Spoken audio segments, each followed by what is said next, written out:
This is a case of a 55-year-old female diagnosed with traumatic cataract and 6 clock hours of inferior zonular dehiscence.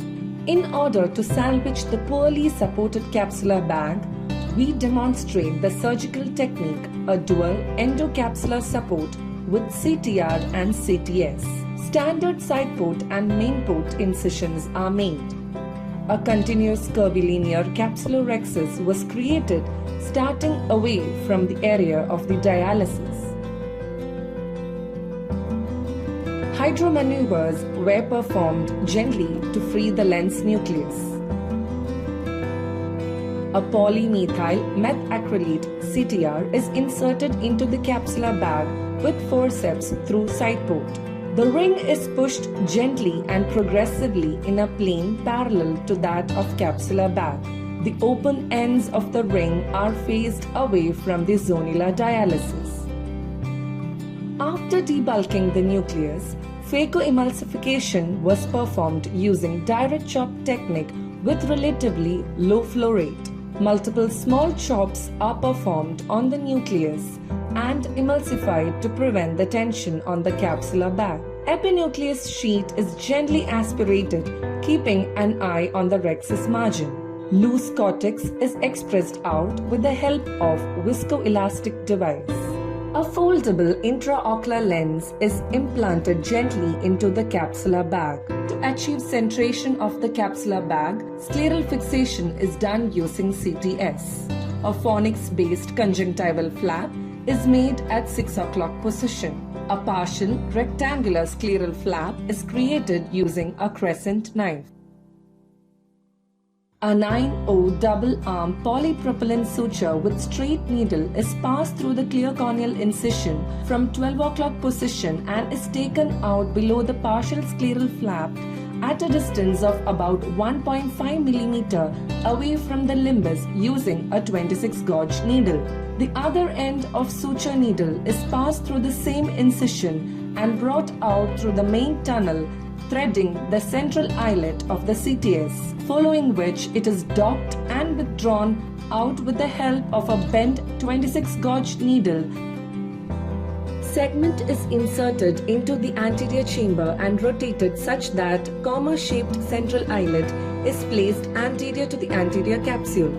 The rest of the segment is deposited in the bag. Suture ends are pulled and knots are tied. After ensuring the centration of capsular bag, final knots are tied and trimmed. The intraocular lens capsular complex was stable with expansion of effective bag size. Viscoelastic device is aspirated, tunnel and side ports are sealed. Conjunctival flap is repositioned and cauterized. Next, we demonstrate the flange technique of transconjunctival intrascleral fixation of capsular tension segment using a 7O proline suture. This is a 41-year-old female diagnosed with bilateral isolated microspherophakic lens with cataractus changes. Puncturing of the capsule and initiation of capsulorhexis was difficult, as the anterior capsule was elastic and relatively unsupported. Such scenarios, it is better to use a capsular forceps to have a better control of rhexis and to reduce the pressure exerted onto the bag. Following a hydro procedure, a CTR is implanted directly into the bag through a side port using McPherson forceps. While the bag is supported using 4 iris hooks, temporal site phacoemulsification of cataracts is initiated using direct chop technique. A 7O proline suture is passed through the eyelet of the CTS. Using a thermal cautery, suture tip is heated to create a flange. Suture along with the CTS is introduced into the anterior chamber and sutures are trimmed.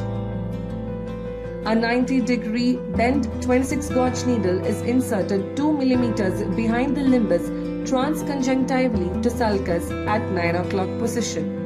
Using a microforceps, suture is threaded into the lumen of the needle and externalized.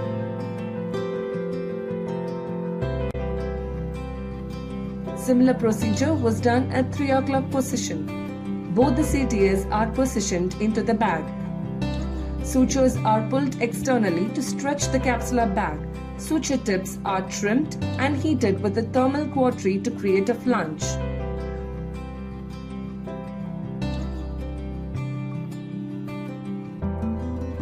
Both the flange suture tips are then buried under the conjunctiva and embedded at the entrance of the scleral tract. A 3-piece acrylic IOL is implanted in the bag. Residual viscoelastic device is washed and the anterior chamber is formed.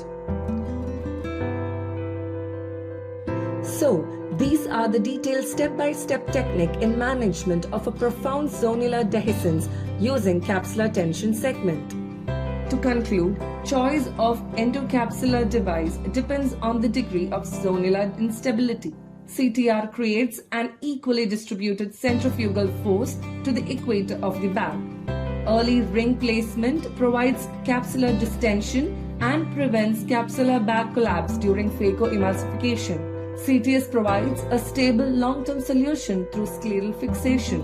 While making a flange, always hold thermal quadri 2 mm away from the suture tip. Flange should have round and smooth surface with no irregularities to prevent flange erosion and extrusion through conjunctiva. This flange dual CTS technique is similar to a hammock supporting the IOL bag complex, giving our patients the joy of living even during the extremes. Thank you.